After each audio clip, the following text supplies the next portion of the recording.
All right, here we go.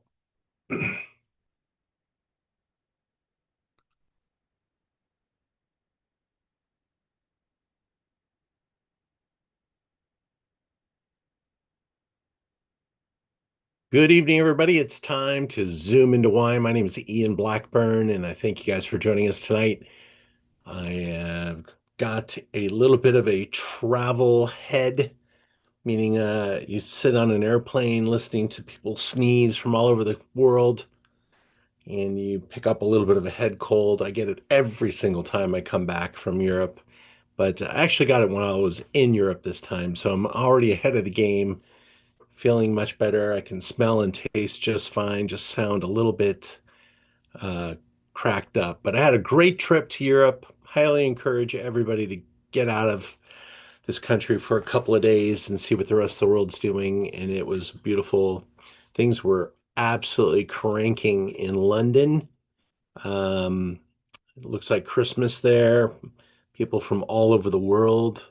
A lot of Italian, a lot of Russian, a lot of Middle Eastern visiting London. Paris was a little quieter, um, but not a lot of American visiting. And in fact, my flight home was the most empty plane I've ever seen in my life in the middle of December. Very concerning economic signal, if you ask me. Airways. Um, I used points to sit business class, and it was probably 1/5 full. And the back of the plane was empty, and there were even seats available in first. Not usual. Not, Mm. It's a bad sign for tourism. No one wants to come. yep, yep. No one's coming, and we're not going. Hmm. It's kind of a combo. So, just wanted to share that. But man, the wine region. We got to go to Alsace and taste with the folks there. What a beautiful place. I'm not sure if that's on your list of places you want to visit, but if you're into that Christmas spirit and you want to go see like the most beautiful Christmassy place on the planet, it's like gingerbread land there. Baked goods flowing onto the streets, just uh, Christmas decorations everywhere. Super adorable. It's not even my bag. It's not even usually something I would aspire to do, but I love it. I love that region on its own. You throw in a heavy dose of Christmas spirit, and it really does take you away. It was really lovely, and I'd recommend it for everybody. So, with that, I'm back. I'm ready to rock and roll. The store's been doing great. Thank you for your support. We are well ahead of last year. Another economic indicator, I think. The type of wines we're selling, much different than in years past. Selling a lot of very high-end stuff. Not a lot of the volume stuff. Champagne stays very quiet. Um, but there's some really nice wine being exchanged this year for the holidays and drank, hopefully. I think this event it will help us all. I know that Barolo and Brunello is something we've done every year. The way we're going to do it this year may be a little different than in the years past. I've been asked by a number of people to do a few more blind type of a tastings, so I'm going to keep this fairly blind. We showed you lists of the wines. You can throw those out the window. Those are the wines we're going to taste, but that's not the order we're necessarily going to be tasting in. The idea tonight is to see if you can figure out which one's Brunello, which one's Barolo, which one you like. I'll reveal two at a time. I've got two glasses that I'm using at the same time. Wine one and wine two. One of them is a Barolo, or from Barolo, I should say. And one of them is from Brunello or from Montalcino, is what I should say. Why? Let's get into it. Here we go. The six wines we're going to taste. One of them, I will refer to them as the six, but Castello di Verona is one of the producers. We're going to try the Perla Vega uh, from Piedmont, the 2023. Those of you that have been to went to uh, Barolo with me about 2 years ago already. Can't believe it's already been 2 years. We went to Verduno, a great producer, and Vega is a really cool local indigenous grape variety, not very uh, well known, but very like a Barolo light and elegant and delicious. And I think you're going to love it. And it's something we've carried for a long time. I love to make sure we have that wine in stock. Um, then a really significant and important producer, Pian del Orino. We're going to try that they're basically the Rosso. And this is a producer that makes like $300 Brunello. So their entry level wine is still almost as expensive as a Brunello.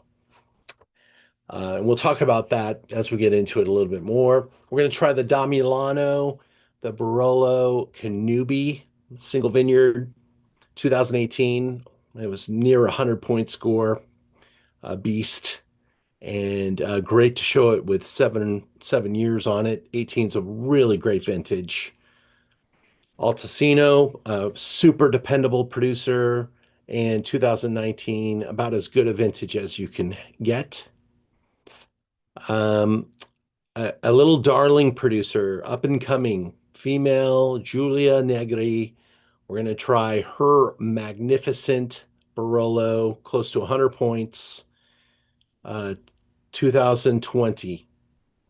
Young, but really great to try it now because you're going to want to place your bets.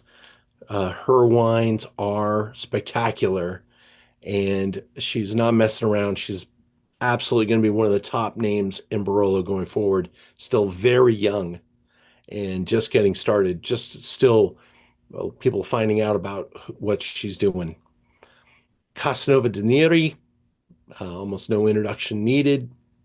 Been a perennial top performer. We're going to try their white label tonight and see how it does. Again, the game is you got two wines in front of you, one and two, then we'll do three and four, and then we'll do five and six. And we've kind of blinded them up, mixed them up in batches and stuff. And we'll let you pick a favorite and see if you can figure out which one is from Tuscany, which one's from Barolo, or which one's from Montalcino, and which one's from the Barolo area. And with that, let's go into our next slide. Threw up a different slide of Tuscany at last second because I didn't like the slide that we were showing before, but basically Tuscany, this represents Tuscany. It's unfortunately, this is a VS map from the importer VS, and it doesn't show you the names of the cities. It just shows you the names of the brands. Didn't realize that till a little too late, but this is where Montalcino is right here, and they represent a couple of different brands in Montalcino. And you got your Chianti zone up here. You've got places like Bolgheri over here, and lots of other little villages throughout Tuscany that make wine. But Montalcino is right there. Now, it's not the map does not say Brunello on the map because Brunello is the wine they make in Montalcino, and Brunello has a very high standard. It dates back to the 1800s. I'm sorry, the 800s as a winemaking region. Didn't start getting recognized as a wine made named Brunello until 1700s. And that's when they started to identify some of the differences between the grape varieties and the places. And Sangiovese is the grape variety, but they use a variety there called Sangiovese Grosso, grows in the mountains, a little thicker skin, creates a different wine. And then they started to apply different rules. Now, back a long time ago, it was 5 years to be called a Brunello. And wineries used to actually keep it for 5 years in a wood barrel. And there were some that wanted to go longer, go shorter, but that much time in wood was starting to age out the wines, and people started to appreciate fresher and fresher wines. So now it's 5 years is the rule, but it doesn't have to all be in the barrel. It typically is about 2 years in wood and about 2 years in the bottle. That last year, kind of in transit to the market. It takes five. It has to be like 5 years from vintage to be able to be called Brunello, and that's why right now in December we're seeing the 2019s, and in January we'll see 2020s come in January for Brunello de Montalcino. The 2020s are on their way. There's a category called Rosso, that is the fresh younger wine. That can be released after a year. And so we see some different iterations of the market now, 2023s, um, probably in the market or heading into this market. 2024 is next year. There's also some Reserva wines that have to be longer than 5 years. And so those are probably in the 18s. I'm still buying them from the 16 vintage, which was awesome as well. Um, I, I I do believe in the vintage chart when it comes to um, Brunello, but I also believe even more so in the named producers. I'd much rather buy a great named producer than just a vintage. And there's been great wines made every single year. They just display themselves a little bit differently, and we'll explain that as we go along. Sangiovese is the main player in Tuscany. You can put any village name on them from Tuscany, and they're probably including Sangiovese until you get to the Super Tuscan category, and that's when they started using Merlot and Cabernet Franc and eliminating Sangiovese from the wines. But Sangiovese is just such a remarkable grape variety, and it goes through its ups and downs. It got a little too everywhere for a while, and people started to maybe look outside of Chianti, get a little bored with Chianti. So what happened? Chianti got really good again, and it's starting to capture a lot more imagination. You've got your reservas, you've got your Gran Reservas, you got your Gran Selecciones now. And so there's a lot of places to put the Sangiovese grape variety. And I think better days are even ahead for this category. But Brunello has been on fire for such a long time, and it is where the investment money has been going. Investment bankers, big hedge funds wanting to buy land because Brunello de Montalcino maintains the highest price point as a category of any wine category on the planet. And so if you can be a part of that and own the product, the land, that's been deemed a very good investment. And I think 10, 15 years from now, Brunellos are going to be worth even much, much more than we are already seeing them today. It's a place of growth in price, not a place of growth in production size. All the land is planted, and it is what it is. You're not going to see more and more Brunello coming onto the market. Now, Barolo, on the other hand, also a very defined place. We're in Piedmont. We're north of Chianti, north of Tuscany. Uh, in a place that was very much established by the mindset of the French. The towns look a little bit more French inspired. Um, the grape growing, the wine making, the food practices change quite significantly as you get into Piedmont. Barolo and Barbaresco are neighboring towns. They are part of the Langhe. They make wines there from the grape Nebbiolo. They are not blended wines and they are monovarietal. They have lots of rules. They they are able to take volume quantity and make a lesser wine, blending it into a wine from like a Nebbiolo de Langhe, or just calling it Langhe. And so they have some different things that they can do. If the vineyards aren't great, they could plant other grape varieties. A lot of people plant Barbera. Um, and so the selection of the hillsides that go into the Nebbiolo grape variety tend to be the very best soils with the best expositions. Here's a look at the Nebbiolo grape variety. It is a voluminous grape. Um, and it grows exceptionally well on these very unique soil beds with great exposures, wonderful hillsides, famous for the foggy mornings and the amazing mountains that surround Barolo and create the atmosphere that is required for this stunning wine region. One of the wines that we're going to taste tonight is made from a kind of a grape variety that isn't very predominant, but is grown in the Barolo zone. Pella is the name of the grape variety, and it looks a little bit like a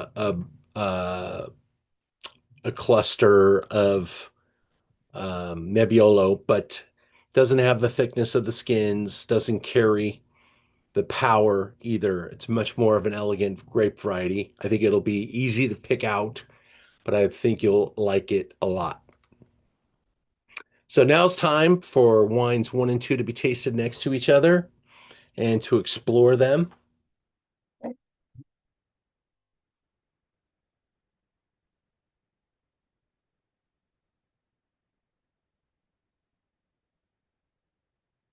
What I'm hoping to establish tonight, there's are some patterns when we taste wines from Barolo, the classic nose, tar, and roses are the references that we get for wines from Barolo.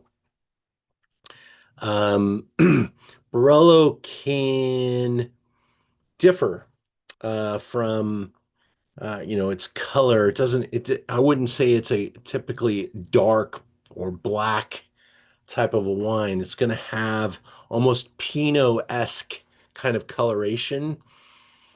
Um, it can lean into the rusty,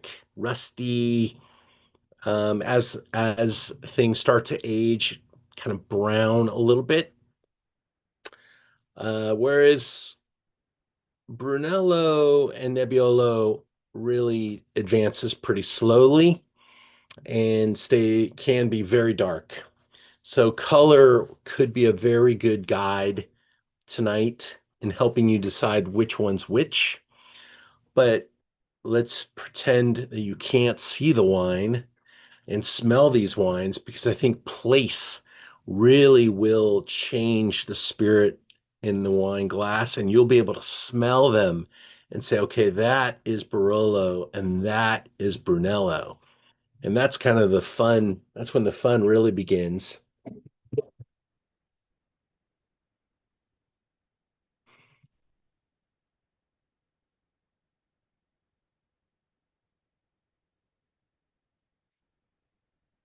They're both very tannic, very high acid zones. And um, let's get some feedback going already. If you want to use the chat, you could do it there. Place your bets, make some comments. Let's talk about wine number one.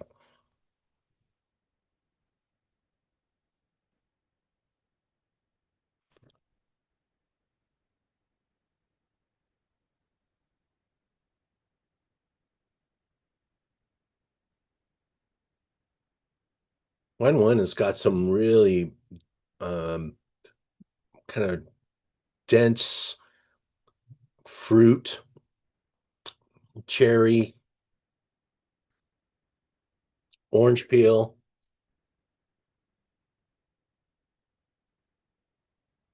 brown spices, some herbs.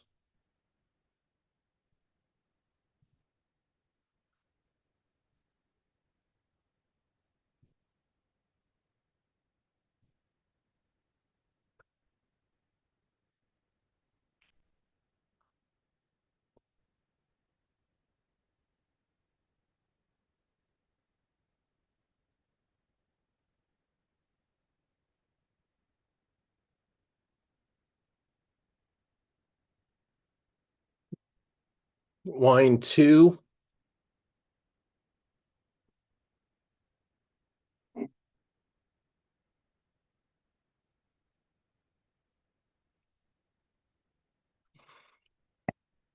nose is a little bit less fruit oriented. It's definitely got that lighter color, very soft in color. Very savory nose, though.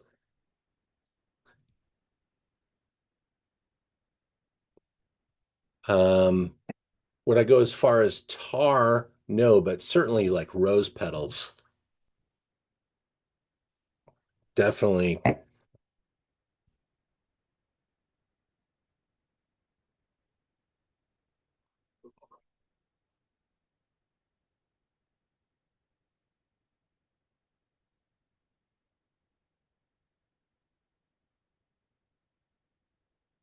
taste them both. Taste number two with me.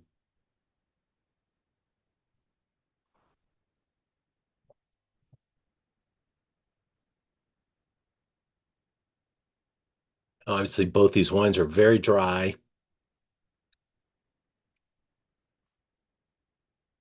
Wine two has a gentleness about it. It's kind of, mm, I said Pinot-esque a little earlier, maybe even more like Grenache because it does have some pretty good tannins there.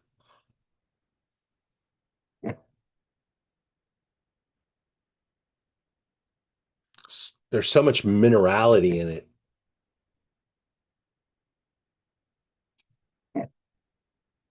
Color is, gosh, it's almost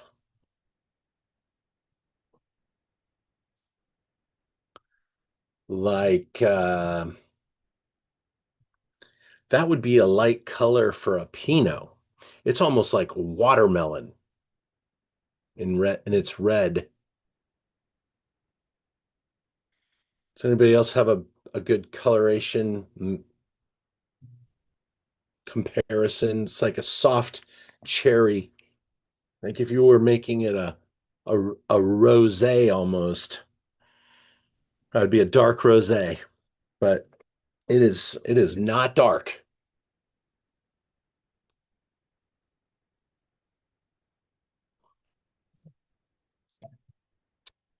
But again, if you're looking at these wines and almost not looking at their color and tasting them and feeling their complexity, smelling their complexity, savory, really fun with food.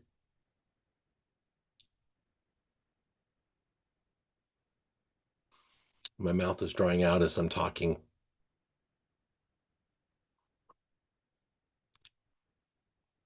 Pink rose petal. There you go.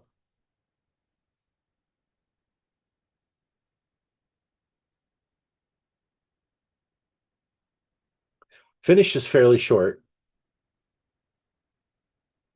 light, lean, but clean, pretty.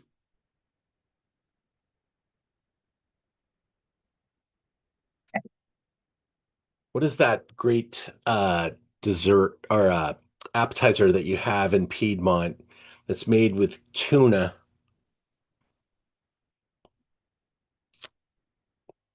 Lisa, I know you're here tonight. Can you help me? I know, I'm thinking of it, and I know you love it. I can think I, of we had some amazing wine that night that we opened. yeah. What is it called with the tuna? I'm gonna have to get Google involved here. That's what I was gonna do. Okay.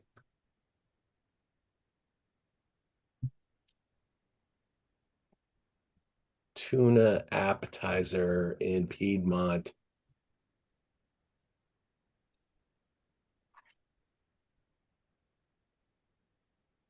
Vitello, Oh, that's Tonnato. right.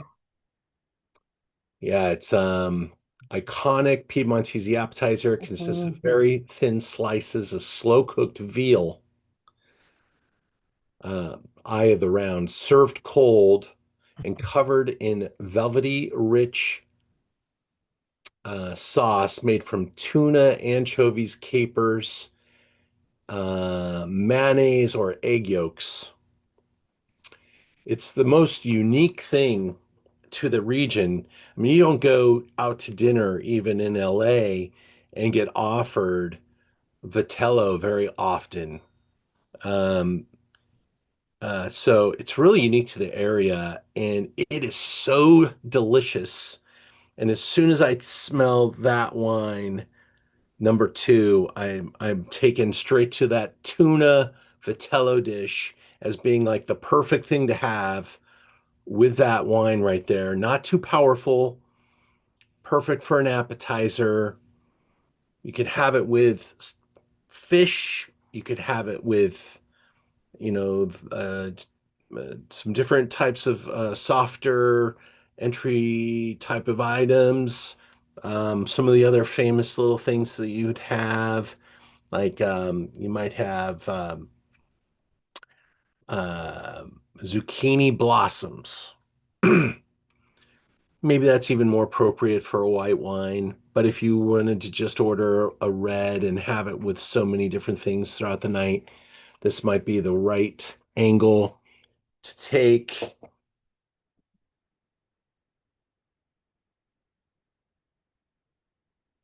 I love the nose. It's very pretty. As you get maybe into like sip number two, smell number three, it starts to grow on you. And I think the wine's opening up a lot. Let's go back to number one and give it another browse. I already saw a lot of very intelligent comments in the chat. Can you pick up on how pronounced that number one is? And that is the Pan del Orino. That's the name of the producer. It's the 2022. This is a wine made from 15 acres of vines in four different vineyard areas in Montalcino.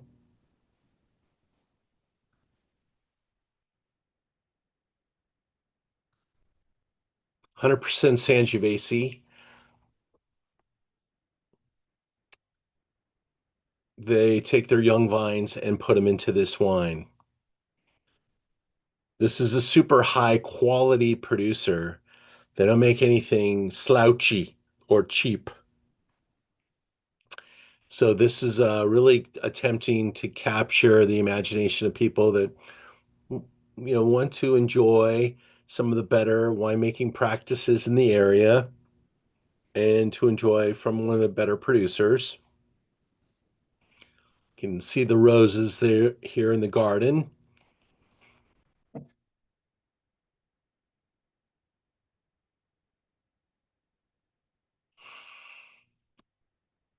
If anything, this wine's gotten more powerful. You know, sometimes wines open up and they get softer.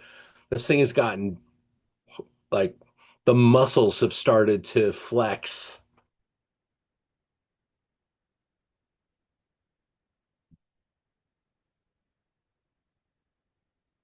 Mm, wow, that thing is just super balanced. Got some really juicy character to it. Or approximately $60 for a Rosso. So this is like baby Brunello land, but they keep this pretty fresh, doesn't have the 5-year minimum. And on our website, Merchant of Wine, if you take the name there and you go into the search, you'll see I also carry their Brunello, which got 100 points, 2019. That's $160. Ian, are you supposed to be showing us your website or you? I'm sorry, it's not showing, is it? I cut out a while ago. So there is the Brunello. You go back, and there is the wine that's in our glass, Pendorino. And it carries Tuscan IGT, so they don't have to follow some of the rules in the Montalcino area. Gives them some flexibility here, and they're able to keep it out of the bureaucracy of Montalcino. So this is number one. It is. Okay.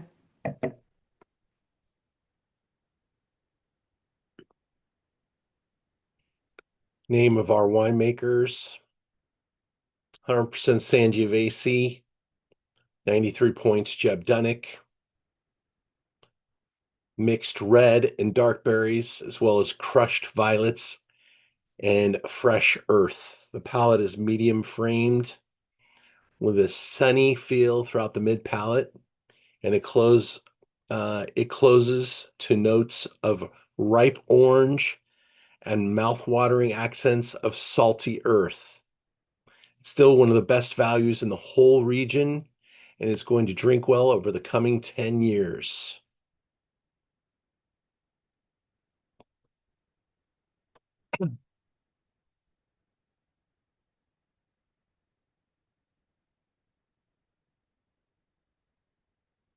You smell that again, capture that orange essence, that orange zest, that blood orange.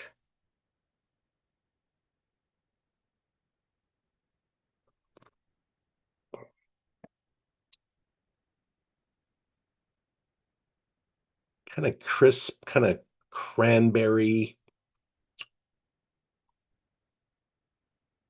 Not as deep and as powerful as some of the other wines we're going to taste tonight, but a fun entry wine.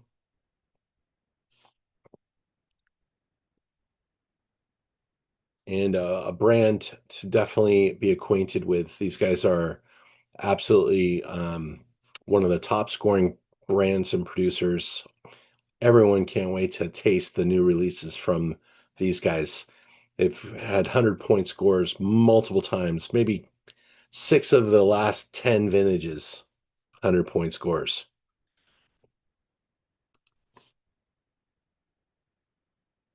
Wine number 2 that we just had there is the Castello di Verduno, the Perlavaga, Pelaverga, sorry, got my R in the wrong spot. Pelaverga. And Verduno is a really great producer also to know, historically important. This is the 2023, even fresher, and I'm sure the 24 will be here soon. I love the notes on the nose on this wine. I really do.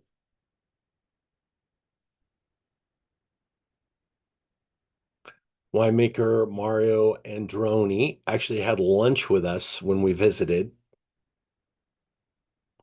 owned by Gabriella Bertolotti and Franco Bianco, and they own a lot of things, a lot of different brands.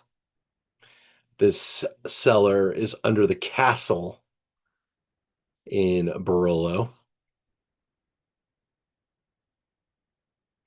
There's a look at the hills of Barolo and the way the grapes kind of enjoy that sunshine, kind of like a hand reaching out to the sky.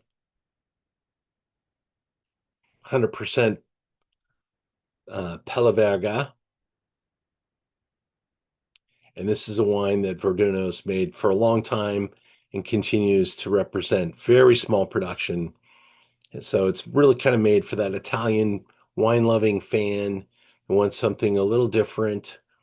This is very indigenous, only grown in this area. It's not like they're taking Pinot Noir or Grenache from France and bringing it. This is indigenous and it's old school.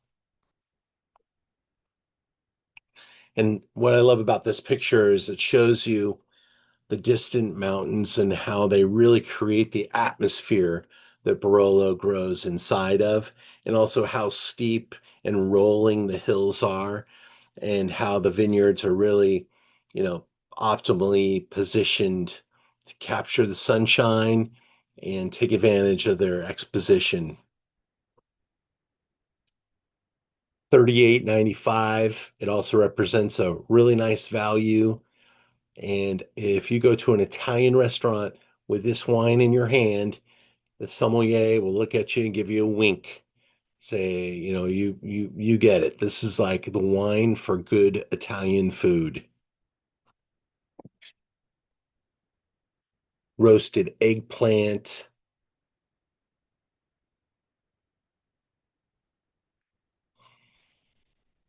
You could carry it into the entree.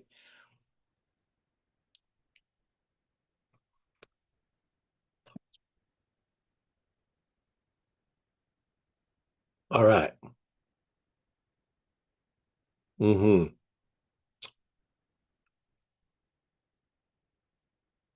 Okay, what did you think? Did you guys kind of capture the spirit of the game here? Because I didn't ask you which one is which, but I'm going to ask you for the next several wines. And what I'd like to ask you now that you've tasted one and two, which ones did you prefer? How many of you preferred number one, and how many of you preferred number two? Give it to me on the chat. We'll keep score.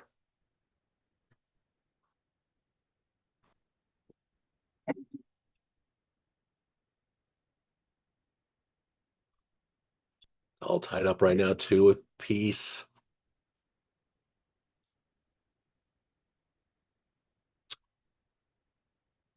1-2, 1-2.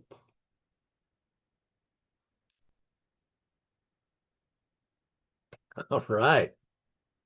Love it. I think it came out pretty close to even. That's fun.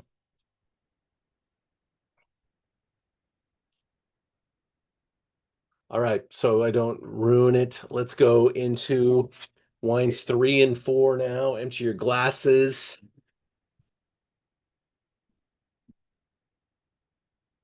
I'm gonna exit the slideshow. Get it queued up for us.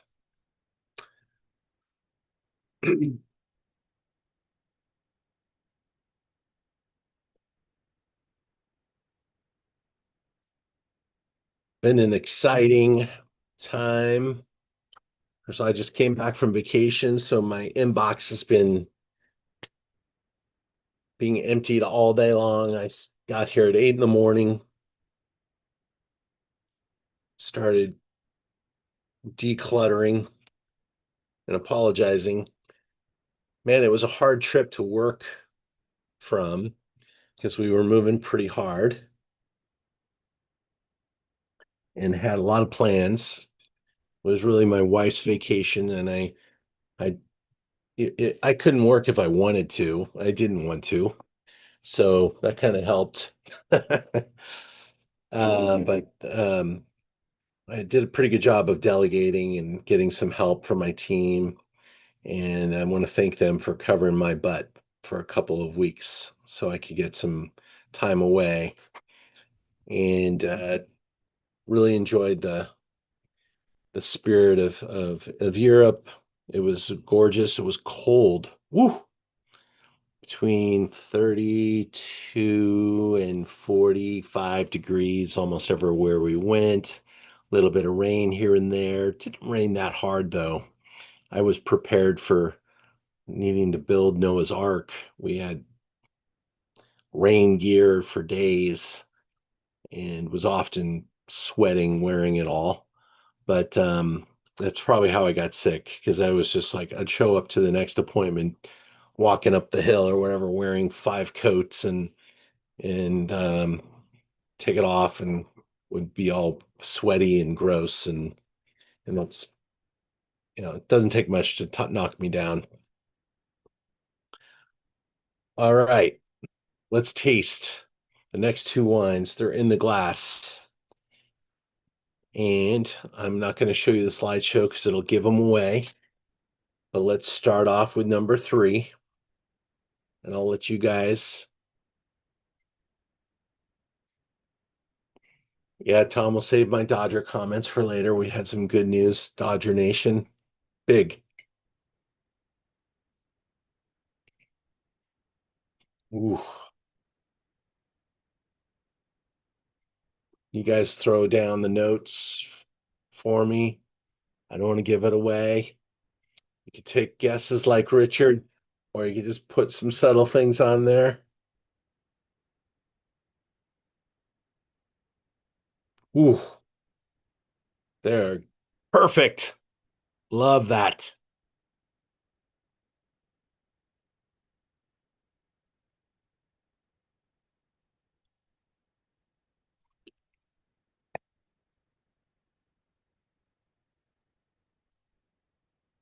What's maybe even harder than doing these two grapes next to each other is Barolo versus Burgundy, believe it or not. Colors are much more similar.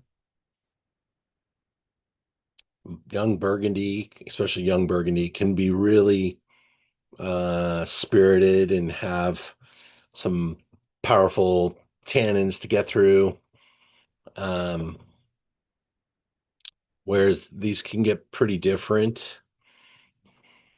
Hope you're agreeing that they are pretty different. But there is such an Italian spirit in both these wines. And if you don't drink a lot of Italian wines, these wines can appear to be very similar. Janice, you notice the nose, the number 4. That nose is gorgeous, by the way, number 4. Um, and really carries the spirit of the place. Number 3 carries the spirit of its place, and it is much more like it's screaming out mountains, tannins, structure, power, muscles.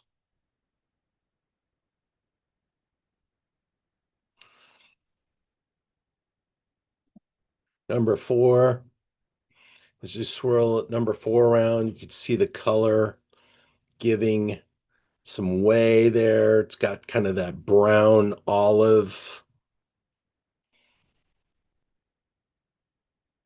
The nose is like flowers for days. What kind of day is it today? Because these things are screaming at me. I use an app called Wine When, and it is a fruit day. And that does not surprise me. I mean, we're talking a big fruit day all day.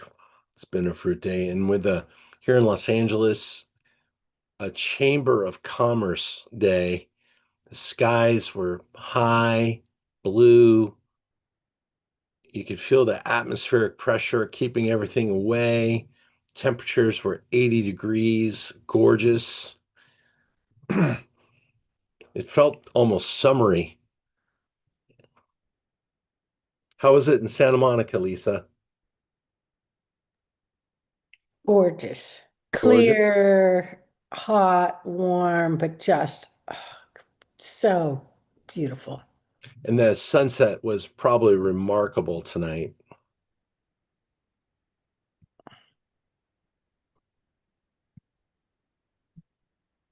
Um, Mm. yeah. Oh, that's another thing about being in Europe. It was something it never really impacted me until this trip. The sun didn't come up until like 8 in the morning, and the sun went down at like 4. So they had like 8 hours of uh, daytime conditions. And I'd never noticed that before, that because I travel there often in this time of the year, in November and stuff. This was a little later than normal, but it really impacted like our schedule and what we were doing and the weather, and you didn't want to get out of bed until the sun came up. So that was kind of interesting. And then um, things started to close down when the sun went down. Uh, and it was kind of sleepy.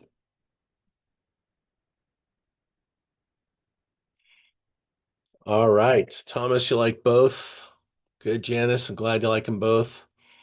Let me get into some of the slides. Can you start to pick out which one you think is which? Tell me which one you think is Tuscan or Brunello, because the choice is Brunello or Barolo this time.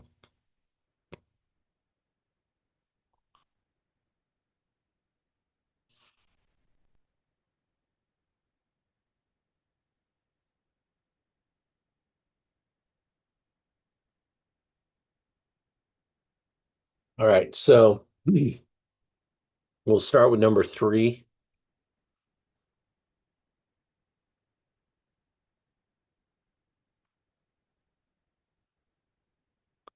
I actually kind of glad I'm seeing some wrong answers come up on the board, because that means we got some ground to cover. Let's go. Wine number 3, Altesino Brunello di Montalcino. 2019, 95 points. Um, Purchased by the Nudi Angelini, Elisabetta Nudi Angelini in 2002. They started creating the cru concept, so they have a couple of cru, like elevated single vineyard wines.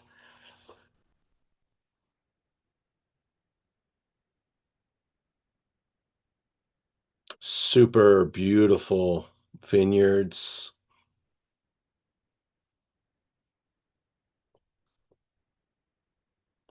100% Sangiovese, violet, tobacco, chocolate, vanilla. You can smell a little bit of wood in Brunello di Montalcino. You can feel it kind of layer in some character. These wines do typically see a pretty good amount of new wood and smaller wood barrels. Um, you can feel some of that barrel char, as well as the tannins and the varietal.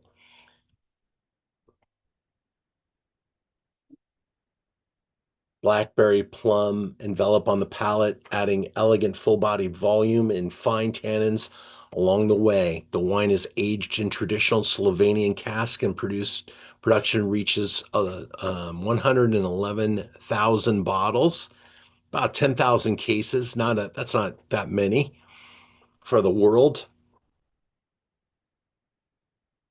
but a well distributed wine.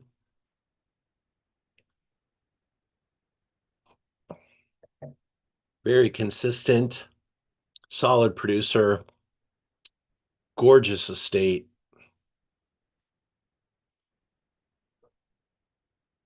$60 and capital great value. Altesino does a really good job. Makes a wine that you can actually already start to enjoy. This is very elegant, not as powerful as some, but balanced and really represents the category very, very well. Before I tell you about wine four, got a couple trips coming up. Oregon, Sardinia, Champagne, New Zealand. Those are all coming up in 26. My Napa trip actually still has a seat left on it for January, and we've taken a price break for the unfortunate reason that French Laundry is going to stay closed the entire month of January. So I've conceded the dollars back on the French Laundry and lowered the price of the package. So if you want to get involved, we've got some amazing appointments and we'll eat a little more casually. But dinner on Sunday night is still included, and we will do that now at Mustard's.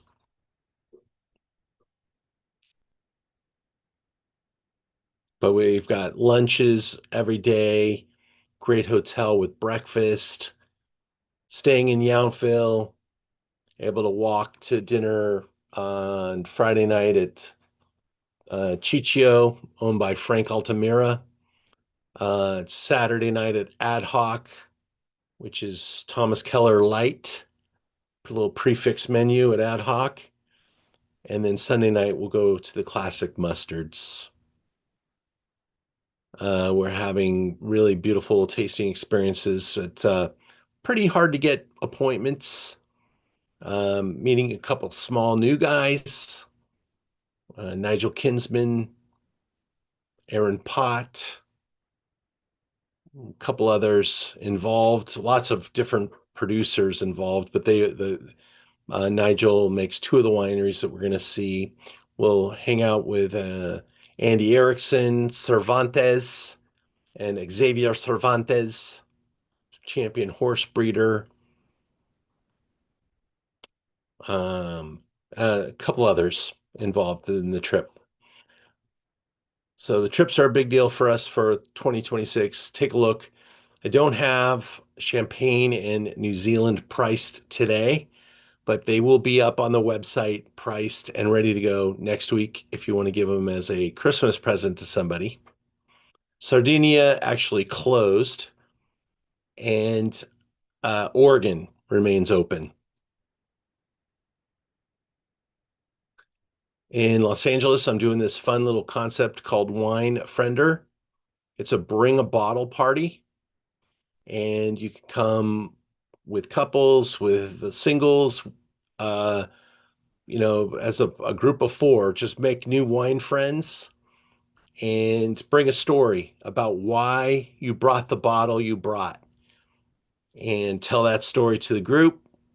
Be proud of the story. Not the story isn't I didn't have time to buy a nice wine for the party. It's bring about a bottle that you really enjoy and want to share with friends. And the wine quality from the last month, off the chain, off the chain. This program is $59, and coming downtown should not scare you.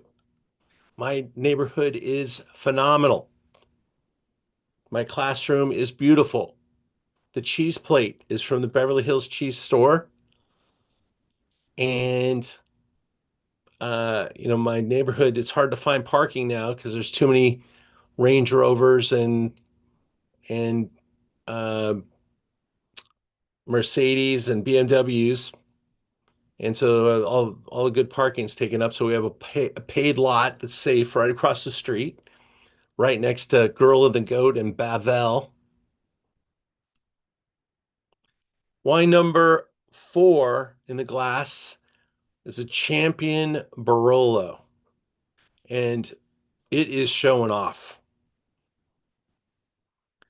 Probably not too fair to the Brunello, um, which was only a 95 pointer. This is 97 points. It's single vineyard Barolo. This is um, a pretty good sized producer. They haven't been in business forever as this producer, but the family's connected to Giuseppe Borgogno. Borgogno is one of the originals in Barolo,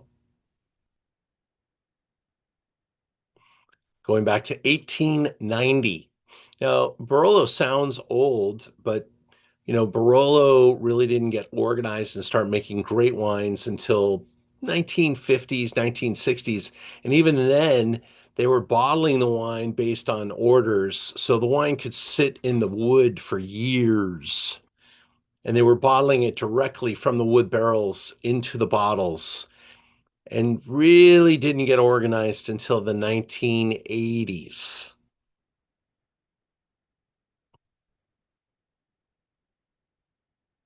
But it's absolutely one of the most beautiful wine growing regions in the world, especially by the time you get there in November with me. I'm going there in 2027. We go back every 3 years. We see a different set of wineries every single time. Stay at the same hotel, eat at some of the same restaurants, but um, love having that as a touchstone. We work with Sylvia. She's my local representative there, and she has all the answers for us. Her husband is our bus driver, 100% Nebbiolo.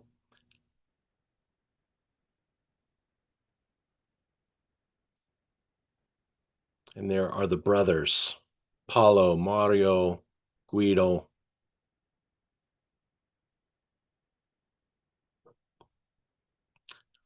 Let's see, enchanting aromas of red cherry. What is rambutan? Strawberry and rose develop and open into a deeply flavored palate. A velvety wrap of tannins surrounding the dark plums, a morello cherry, and a light dusting of vanilla. Beautiful.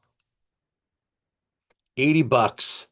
This wine used to be 120 something dollars. I bought it on a special price break. There was they've had so many good vintages in Barolo. The importer got a little behind in sales and gave a special price. So it's only an $80 bottle of wine. But I've only had it in the store for like maybe 6 months.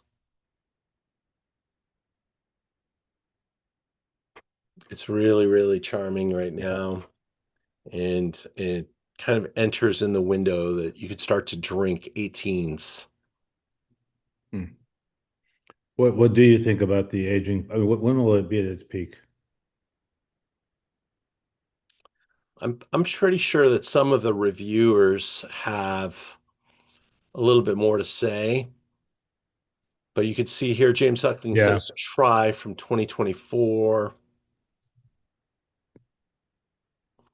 best from 2025 through 2042. These wines give you access at a time like this, and they just don't change that quickly from here until the next phase, which is probably 20 years from now. They just they just hang there really beautifully, start to slowly tick, tick, tick. A little bit more rusticity enters the glass, adds a little bit more complexity. But this wine is so balanced and so pretty, and I love 18. And Canubi is really good soil. This is really a top site. If they had Grand Crus, this would be one of them. And yeah, I would not be afraid to open this now and to have it for the next 10 to 15 years. And I would say you'll be seeing it at kind of like peaking in probably 5 more years. But it's showing off today because it's a fruit. It's like a mega fruit day with that sunshine that we had today. I mean, this wine sat in the jars in the bag until I opened them with you guys at the class at the start of the program. But they can feel the atmosphere. They know what's going on, um, and these wines benefit from having this decantering. And if you decanter your Italians, Brunellos and Barolos for a good 24 hours, that's really helpful to these wines.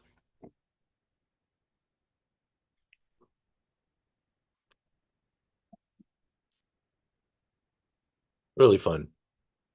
Very pretty. All right, I'm going to take the slideshow off the screen so we can go to the next two wines. Did you guys have? I see Richard got this one correct. Thank you, Richard. Jim, you too. Good job. Lisa, you got the Barolo. And that's all you had to do, get the Barolo right, because I told you the other one was Brunello. We'll get more of you on the right side of the score sheet with this next round, I think.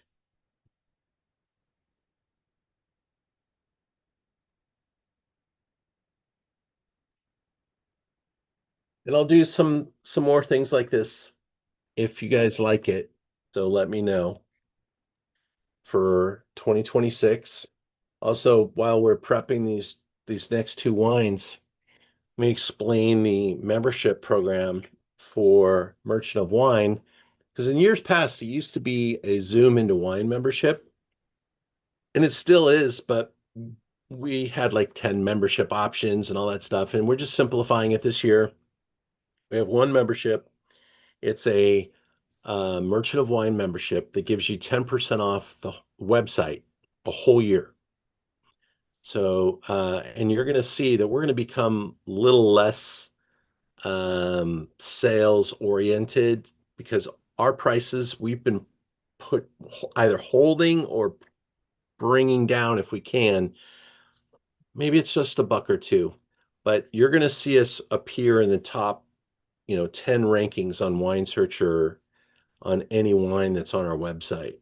And uh, the real value for some of you is the fact that we can deliver for either 20 or free.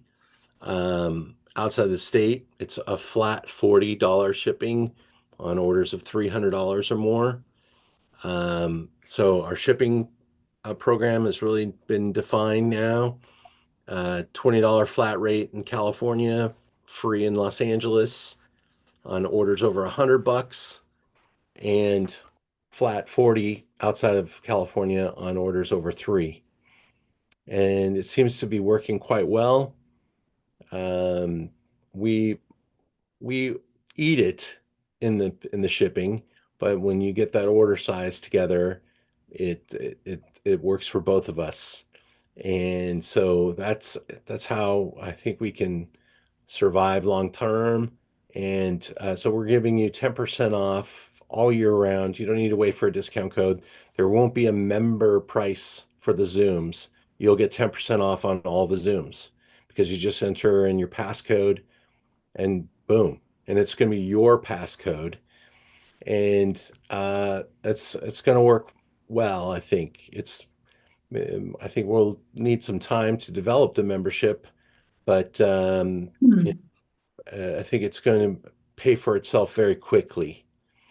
Um, so if you guys are up for it, join our membership program and keep these Zooms rolling. Oh, also we're going to just do two Zooms, maybe three, in a month of that has 5 Wednesdays. We'll do three, but two Zooms per month so that we can really focus on them, make them a little bit better, get more winemakers involved, a little more time in production, make them a little bit more special. That's also what we're planning on doing for 2026.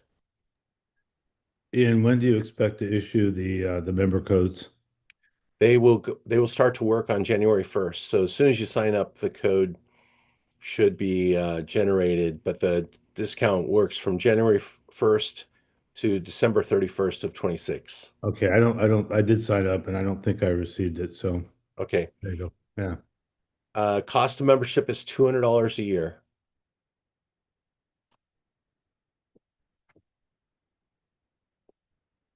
So if you got a $100 wine order, you'd save $10 to, that could be at a monthly rate or whatever, but you'll get the discount on everything on the website. And there's no more wines that are without discount either. So we've cut that out. And we want to reward our members with a unique opportunity. Very few, I don't know if we'll even have a sale next year where we give anybody percentages off. It just won't be something that we do. And if we do, it might be on a single category or a single wine. That's how we're going to be promoting the website. A little less sales, a little bit more uh, hard to beat pricing. All right, getting back into the game. I've got 5 and 6 in my glasses. Mhm.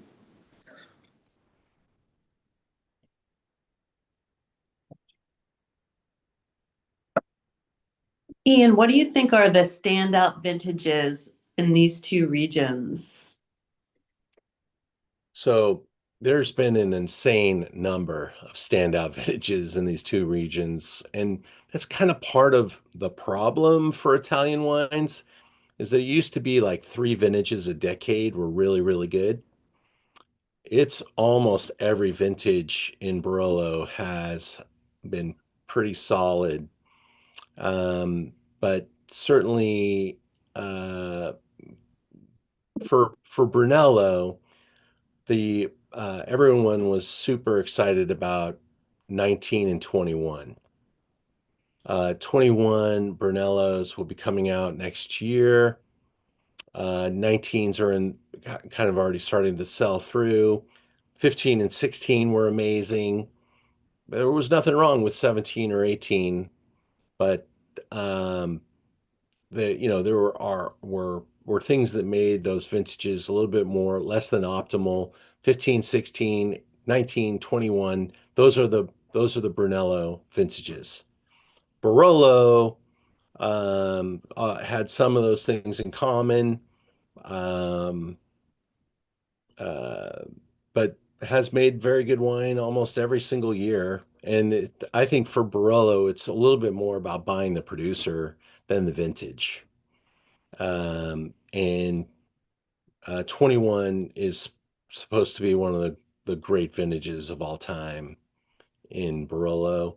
But the problem is that the greatest vintages of all time also mean waiting the longest. And a 21 Barolo might mean you're not drinking that until 2031. And that's at the soonest. So, you know, weigh what's important to you, and I would much rather buy top name producer in a more challenging vintage than, and I wouldn't buy anything from a terrible vintage, and they haven't really had a don't even bother type of a vintage ever in this last decade or so. But the vintages to pay attention to tend to come with some pretty good price increases. They come with a bluster of press, but also a little bit longer waiting pattern. Thanks. You got it. Let's go. Let's go into the wines. Number 5.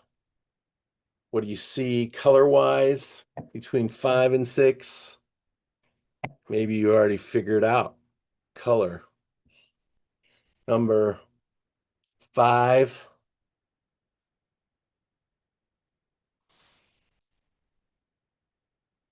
more leaf.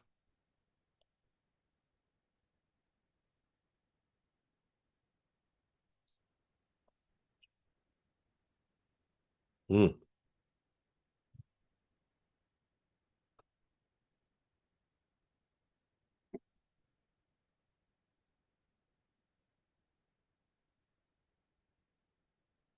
More spice.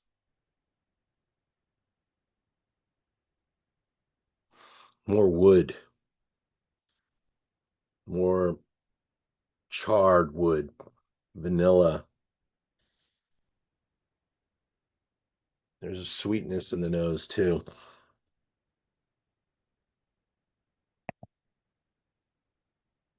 Number 6.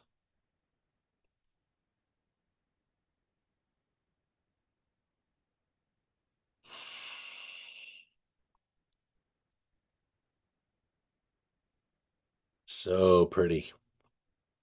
So tender, so delicate. It's like smelling a room of rose petals.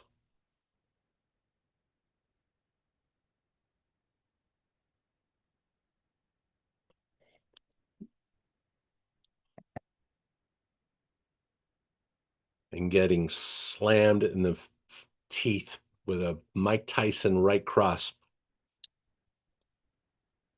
Woo. It's gentle, but there's some tannin there.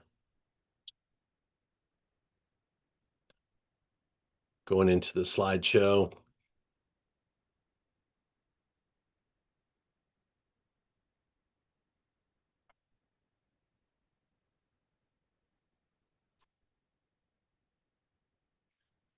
Wine number 5, Castanova Danieri, Brunello de Montalcino White Label, 2018.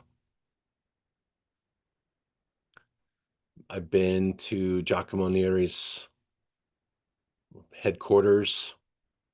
Absolutely maniacal about quality.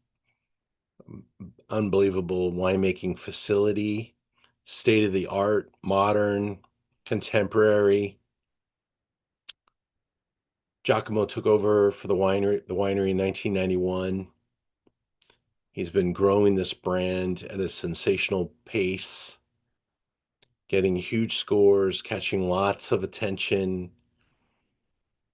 Real passionate, hardworking guy who wants to be first. It's his personality. He loves to win. This is the 40th anniversary vintage of Casanova Danieri, and he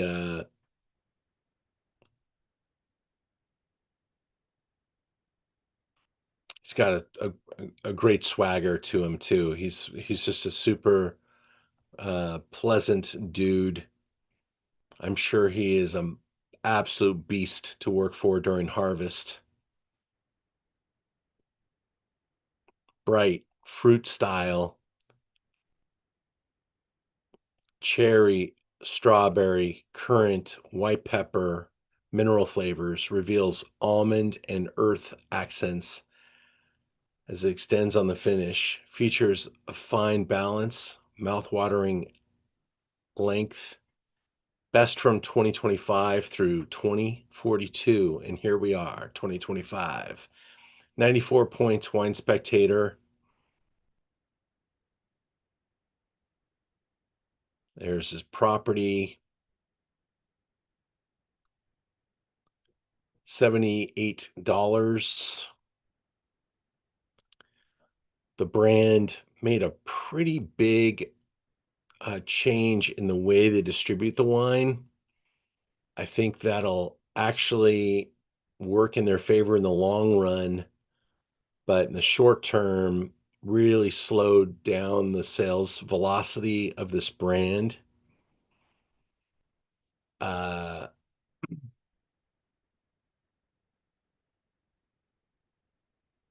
Look, I gave it a score. And if my score's up there, that means nobody's scores were available yet when I scored the wine.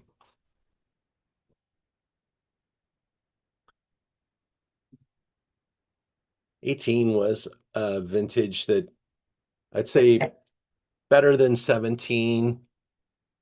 18 kind of came in behind the great vintages of 15, 16, and 19, but really a decent vintage and a vintage you could buy at a relatively good price to quality.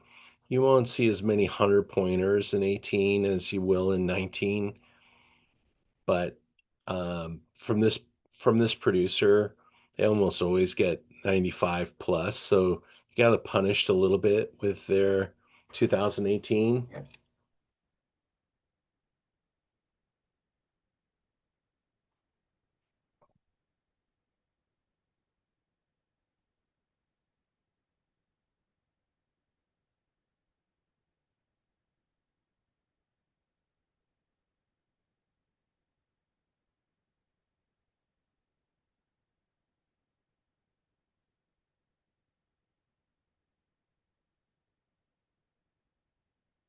Wine number 6 is Giulia Negri. This is a single vineyard Barolo. Absolutely love everything that she's doing. Family has history back 150 years, but she's put her name on the new wines, and she's represented by Kermit Lynch. Uh, you have to buy these on release. They're gone. Uh, I wish I could carry 100 different SKUs of Barolo. I pick one wine from each producer typically that I love, and for hers, uh, you know, I'm better off picking one of the higher end wines.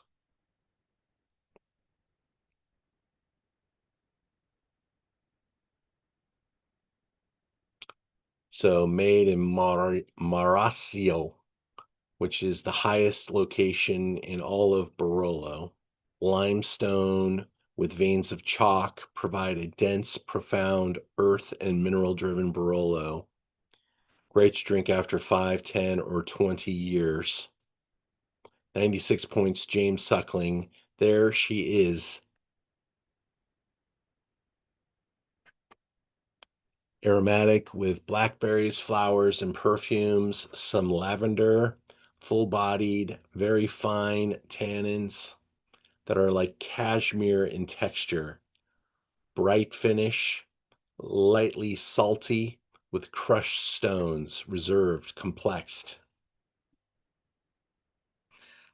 Everything I taste from her has, I say this once in a while, and I don't mean to sound sexist or anything, but she's a lovely young lady, and you don't look at her and say, "Oh, she's going to make wines that are going to rip your face off." That's not when you look at her, you don't say that. And but there are winemakers that I have introduced you guys to in the past. Big muscles. They've got no neck because they work out all the time, and they're gonna extract everything out of the berry. And that's not what she's going to do. She's going to have an elegance about her wines, a balance, sensitivity. Uh, it, it's her angle, and it's her style, and it's being well loved and appreciated. There's a brightness, there's a freshness, there's a daftness to the wines that I think she'll be carrying forward for many, many years to come. My first trip to Barolo back in the late 1990s, I got to meet some other amazing Barolo women. And now I go back 25 years later, and their kids are getting ready to take over their wineries and stuff.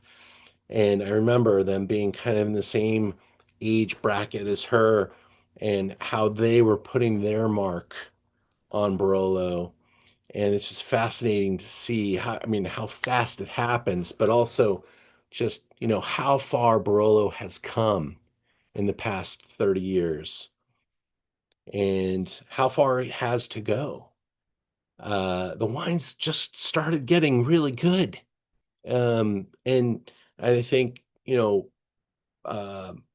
so many people, when they get to Barolo, they're like, that's a hard one to get into. But once you get into it, it's almost no turning back. I mean, it's like, once you get to Barolo, it's hard to go back to anything else. These are big, long aging collectible wines, and once you start to study Barolo and start to understand the complexities and how all those little vineyards are like,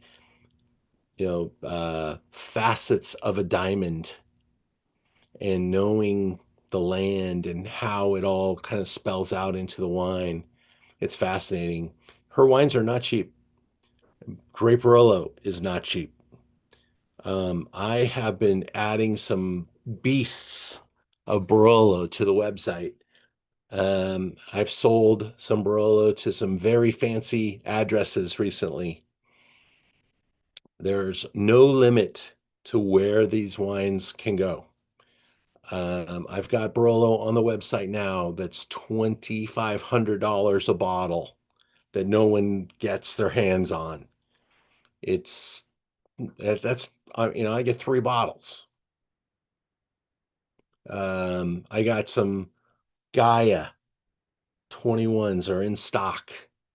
Check them out. They're like $400 a bottle. I've got the 21s are going to be really coveted. That's the vintage. But will we live long enough? It's going to be the next question. It's they are beautiful big wines that will require some time. This 20, I think, by 2025, 20, we're in 25 now, so 2030, I think it'll really take a nice mature step, but you can see how youthful this one is. And it has a long life ahead of it, even though it's elegant and pretty and not as extracted. It's still got the power. Janice, I'm so glad you liked it. Yeah, It's 19. amazing. Oh, yeah, I love that word. Jim, you have the 19 laying down the Casanova de Neri. Got some 19. Prices were okay on that.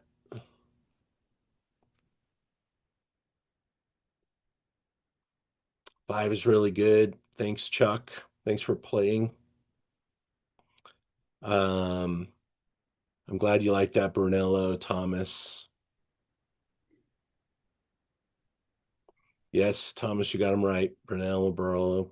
Yeah, it's interesting. You gave us enough clues to be able to pick this out, Ian. So Yeah. thank you for that. I actually found this last one to be the most difficult, but I think the color gives it away to a certain extent Yeah. of the two wines. Um, but they were both really good. But this Negri strikes me as being the compared to the what was it, the Canubi, the one we had before. Yeah. That one felt like pretty ready to drink. This feels like a long time away. Am I And, am I right or well, you are, but realize that they're how many years apart? two Two, 2 years, two, 2 years? Yeah, two. And I don't think the vintages are that different, 18 and 20. I think they're pretty similar. So maybe 2 years from now, we'll be saying that, if it was reversed and we're having the 22 Canubi with the 20 Negri, this one might be the one that's a little sooner to drink. So these are important a couple of years. I really like Barolo hitting that 7 year mark yeah. for the Canubi. So let's try this again in 2027 and see where we're at. I'm But in. definitely crispy and youthful. But the thing about her wines is there won't be a supply. Um, at Don Milano, they make a good amount of wine. She's making teardrops amounts and selling it at a pretty high price, and it's gone vapor. I get one shot to buy them a year, and I'm hoping I get an offer on the 21 for the same wine because I bought the 20. Uh, I got to check in on that because it's probably coming around. So I also love the Casanova di Neri, uh, and that one also struck me as being quite young from that It, standpoint. Did you say that he has other labels yeah, for yeah, that one? he does. And white labels like their entry level. Entry level, okay, there you go. Yeah, 78 bucks for an entry level, but there you go, right? Yeah. yeah. And then Great the one. next level is up is in the over $100, and then they make their really good wines at the 225, 250 level. So yeah, the Casanova Denari has definitely become a pretty expensive brand to follow. They took some pretty big price increases and then changed distributors, which was really I think 10 years from now he might regret that order of operation, but we'll have to see how the vintages go. Maybe he was preparing for the 2021s, um, which will go, you know, regardless who's selling the wine, because the vintage is going to be so highly, looked after, as is 19. I love 19 Brunello de Malticinos that I get to taste, but I rarely get to, taste them too much in advance. They'll have like one show somewhere. I might have to fly to San Francisco to taste the wines because they release them typically in January, and you get just a short window to place your bets for the vintage. They let a Dodger fan like you into San Francisco? Now they do, since the Giants have sucked so bad for the last couple of years. But Well, best team money can buy the Dodgers, right? So there you go. hey, we're apparently not alone, man. You look at what's going on in baseball, and it's getting pretty. I mean, seldom a team that's going to keep their payroll under 300 million now, Yeah. and the prices some of the best players are going for this year. If I were a professional baseball player, I would only sign 3-year contracts because you could double your pay every third year. If you're signing a 10-year contract at today's rate, you're losing money. And Yeah. so is the team.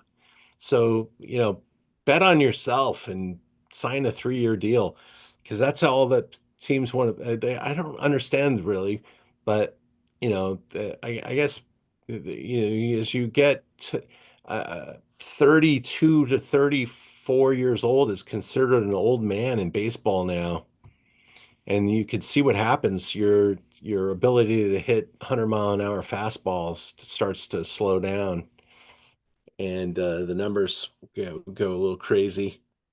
But yeah, we just picked up the number one closer in baseball, Edwin Diaz from the New York Mets. As a Dodger fan, that was like a Christmas gift that no one saw coming.